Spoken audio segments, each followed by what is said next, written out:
parc national du Djurdjura, sanctuaire des cimes algériennes. Le parc a été créé en 1925 et il a été déclaré parc national du Djurdjura en 1983.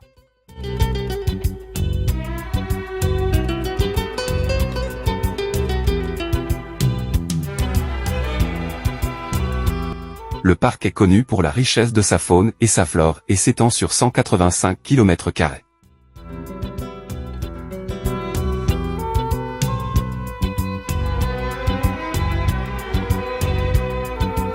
Niché dans le massif tellien de Kabylie, le Djurdjura dresse ses crêtes altières entre ciel et terre.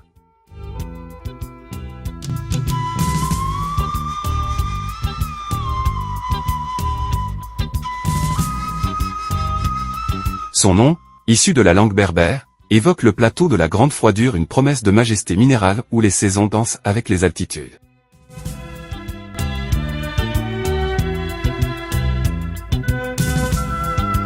Un royaume de contrastes. Sommet enneigé, l'hiver, le pic de l'Ala Khedidja ou Tangot à 2308 mètres se part d'un manteau immaculé, dominant les forêts de cèdres millénaires.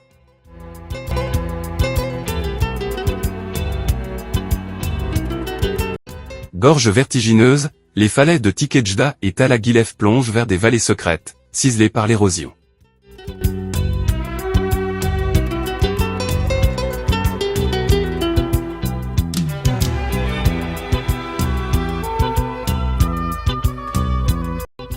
Forêt mystérieuse, Chênaies et Pindalep abritent le rare macaque berbère, sentinelle espiègle des sous-bois.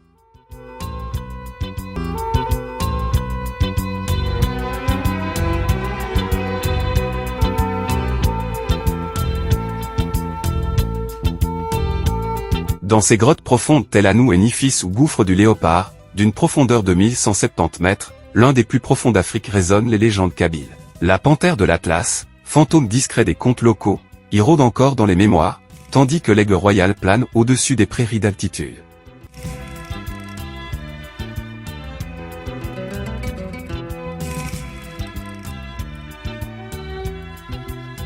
Au printemps, les pelouses fleuries exhalent le parfum des menthes sauvages. L'été, le chant des cascades répond au bruissement des ruisseaux. Quand le brouillard enveloppe les cimes, le Djurdjura devient un monde flottant, où la roche et le silence parlent d'éternité.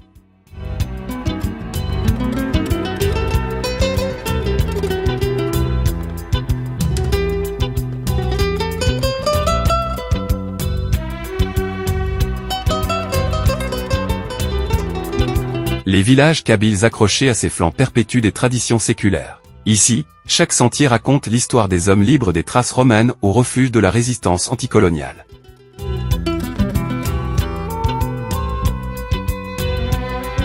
Le parc est également une réserve de biosphère reconnue par l'UNESCO depuis 1997.